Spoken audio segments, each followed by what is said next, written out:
Hey, social media family, I'm Ramona Phillips, the Healthy Mind Strategist. First, I want to say thank you to all of my new subscribers, and thank you for this opportunity to feed into you, and thank you for joining this family, my family, okay?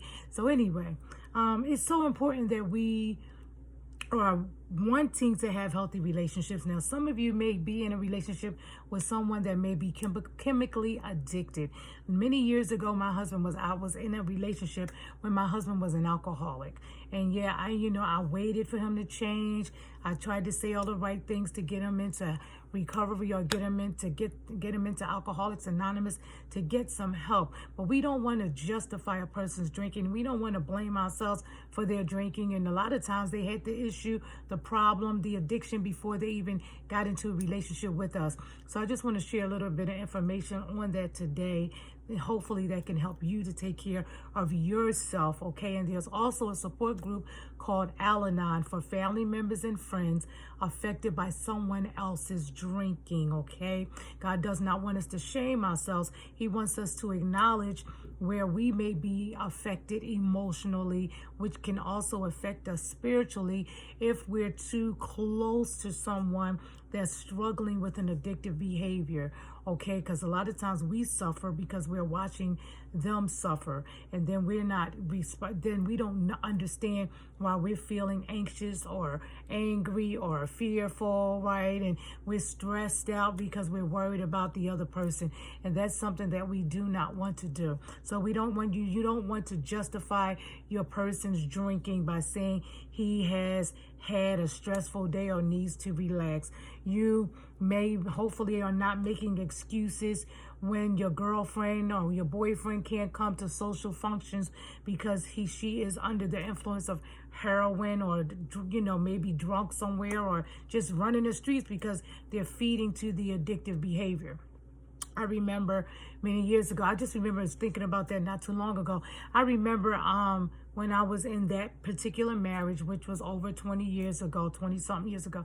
The bottom line is I remember him never, ever showing up to family functions. I remember that. And I used to feel embarrassed. And here we are married. I have children.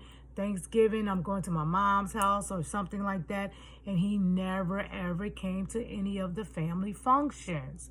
Right, and that's embarrassing. I felt embarrassed, although it wasn't my fault, but I still felt embarrassing. But deep down inside, when I look back at hindsight, I'm sure he was hiding.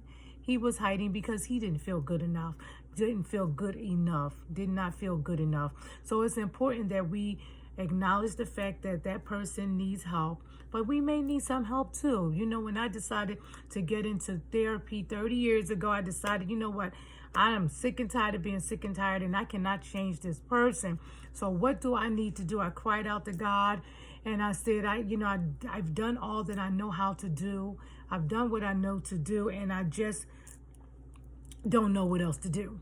And, God began to show me that I was in a relationship that wasn't healthy, that he never gave me the responsibility or power to even try to change a person in the first place. But the only person that I could change was myself. And if I was willing to reach out for help, right, get into some therapy, read the right books, connect with the right people so that I can learn, well, what was going on with me? How did I end up in that toxic, dysfunctional relationship in the first place? And it was because I had experienced so much trauma from my childhood, and I saw my mother in these dysfunctional relationships, right? So not realizing it, I was imitating my mother in some ways, okay? So it's learned behaviors. It's called learned behaviors.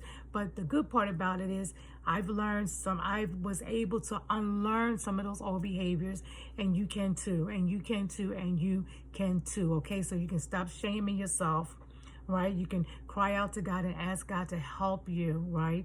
And also, I pray that God gives you the strength if you're in a relationship that you need to come out of, or maybe you just need to set some healthier boundaries. I didn't come out the relationship right away. I didn't.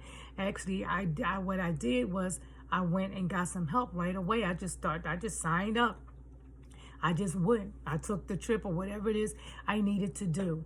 And I just got the process started to take care of me. And I let him do whatever it is he was doing. And eventually I was able to file for divorce. So it's a process. I want you to be patient with yourself. Make the call. Send the email. Do what you need to do, right?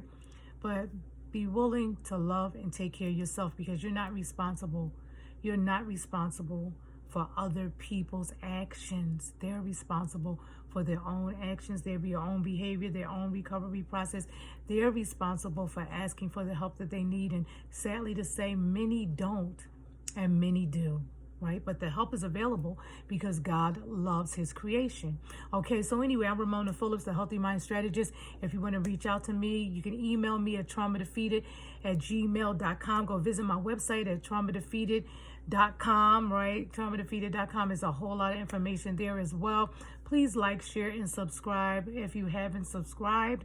Don't you want to grow? Don't you want to heal? Don't you want healthier relationships?